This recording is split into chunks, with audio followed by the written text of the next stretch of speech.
மதுராபுரி பட்டினத்தில் ராஜு என்பவர் வாழ்ந்து வந்தார்.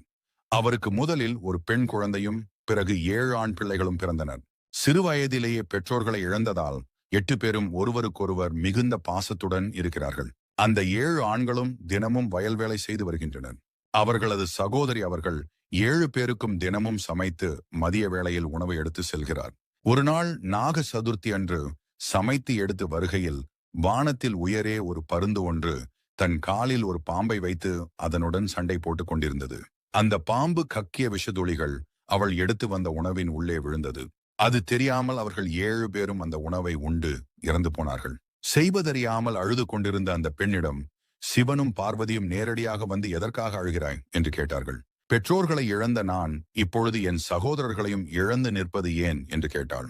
முற்பிறவிகளில் கருட பஞ்சமி மற்றும் நாக சதுர்த்தி அன்று நீ சரிவர வழிபடாததால் தான் இவ்வாறு நிகழ்ந்துள்ளது என்று பார்வதி தேவி கூறினார்.